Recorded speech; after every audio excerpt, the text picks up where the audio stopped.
குதிரை கிடைத்த விதம். அத்தை வண்டியில் ஏறினதும் எல்லாரும் வண்டிக்கு பின்னாடி நடந்து போனாங்க. குண்டோதரனும் அவனோட குதிரையை பிடிச்சிட்டு நடந்து போனான். அப்பா, குண்டோதரனுக்கு குதிரை எப்படி கிடைச்சது, அதை சொல்லுங்கன்னு சிவகாமி சொன்னான். குண்டோதரனுக்கு குதிரை ஏற தெரியும்னே எனக்கு தெரியாதுமா. குண்டோதரா, நீ எப்போ குதிரை ஏற கற்றுக்கிட்டேன்னு ஆயனர் கேட்டாரு. குருவே, உலகத்தை துறந்து காவி துணி போட்ட பிக்ஷுக்கள் கூட இப்போ குதிரை ஏறுறாங்களே, இந்த குதிரை கூட ஒரு பிக்ஷுவோடது தான். அந்த பிக்ஷுவை ஏரியில் தள்ளி விட்டுட்டு நான் குதிரையை எடுத்துட்டு வந்துட்டேன்னு சிரிச்சுக்கிட்டே சொன்னான்.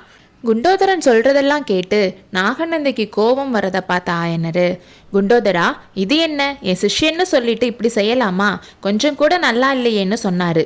அப்பா, குண்டோதரன் அப்படிதான் செஞ்சிருக்க மாட்டான், சும்மா விளையாட்டுக்கு சொல்றான்னு சிவகாமி சொன்னான். இல்லை இல்லை, நிஜமாத்தான். இங்கிருந்து கொஞ்சம் தூரத்தில் ஒரு ஏரி இருக்கே, நீங்கள் பார்க்கல, அந்த ஏரியில தான் அந்த பிக்ஷுவை தள்ளி விட்டேன்னு சொன்னான்.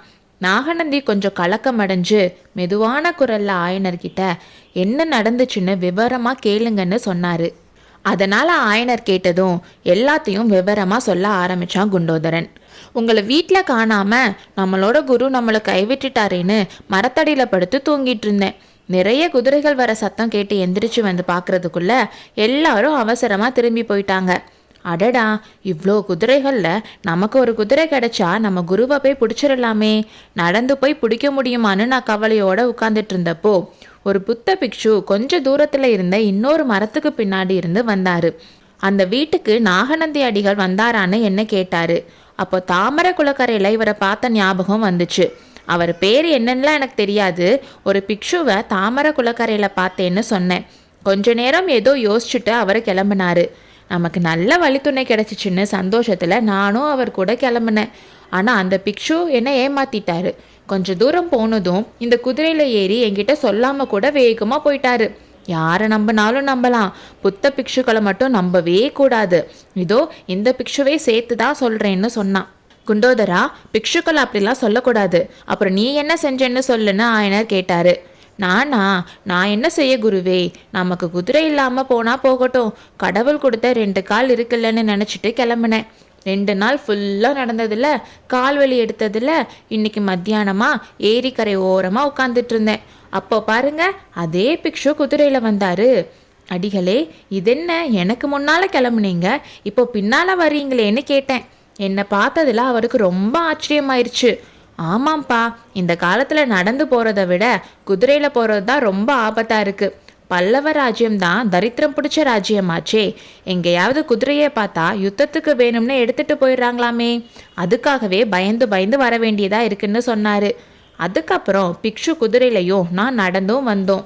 அப்போ பிக்ஷு அடிக்கடி தாகமாக இருக்குன்னு சொல்லிட்டே வந்தார். அவரை பார்த்தா எனக்கு பாவமாக இருந்துச்சு. அடிகளே, இந்த புனிதமான ஏரியில் தண்ணி குடிச்சு தாகத்தை தணிச்சுக்கோங்கன்னு சொல்லி அவர் குதிரையிலிருந்து ஒரு தள்ளினேன். பிக்ஷு ஏரியில் விழுந்தாரு. அடடா, அவர் எவ்வளோ சந்தோஷமா ஏரி தண்ணீர் குடிச்சார் தெரியுமா? இதை கேட்ட சிவகாமினால சிரிக்காம இருக்க முடியல. சிவகாமி, இதுக்கெல்லாமா சிரிப்பன்னு ஆயனர் சிவகாமியை கண்டிச்சுட்டு, அடப்பாவி, அப்புறம் என்னடா செஞ்சேன்னு குண்டோதரனை பார்த்து கேட்டாரு ஆயனர். குருவே, புத்த பிக்ஷுக்கு தண்ணீர் கொடுத்து தாகத்தை தணிப்பது பாவமானு கேட்டான் குண்டோதரன். அப்புறம் என்ன செஞ்சேன்னு சொல்லுன்னு ஆயனர் கோபமாக கேட்டாரு.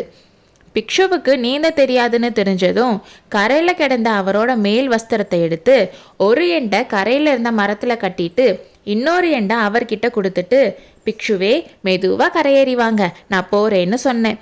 அப்போ அவர் ஐயோ ஓலை ஓலைன்னு கத்துனாரு. என்ன ஓலைன்னு கேட்டேன். நாகநந்திக்கு கொண்டு வந்த ஓலை, கரையில் இருக்கான்னு பாருன்னு சொன்னாரு. கரையில் பார்த்தா ஒரு ஓலை இருந்துச்சு. அதை எடுத்து அவர்கிட்ட காட்டி, ஓலை பத்திரமா இருக்கு, கவலை வேணாம்னு சொல்லிட்டு குதிரை மேலே ஏறி இங்கே வந்துட்டேன்னு சொல்லி அவன் கதையை சொல்லி முடிச்சான். ஆயனரே, தயவு செஞ்சு உங்கள் சீடன்கிட்ட இருந்து ஓலையை வாங்கி கொடுங்கன்னு நாகநந்தி கேட்டாரு. குண்டோதரா, என்னோட பேரை கெடுக்கவா என்னோட சீடனான? இவர் தான் நாகநந்தி அடிகள், அந்த ஓலையை கொண்டு வந்திருக்கியா, இப்படி குடுன்னு கேட்டாரு. குருவே, நிஜமாவா? நான் நினைச்சது சரியா போச்சு, இவர் தான் நாகநந்தி அடிகளா? சுவாமி, இந்தாங்க ஓலைன்னு நாகநந்தி கிட்ட ஓலையை கொடுத்தான். அதை அவர் அமைதியாக வாங்கி வச்சுட்டு நிலா வெளிச்சத்தில் படிக்க முயற்சி பண்ணாரு. ஆனால் படிக்க முடியல. பிக்ஷுவோட நடையில் வேகம் கூடிச்சு. அந்த சாலையில் வண்டி சத்தம், குதிரை சத்தம், மனுஷங்களோட காலடி சத்தத்தை தவிர எதுவுமே கேட்கல. மனிதரின் பேச்சு சத்தமும் அடியோடு நின்றது. அடுத்த அத்தியாயத்தில் சந்திப்போம்.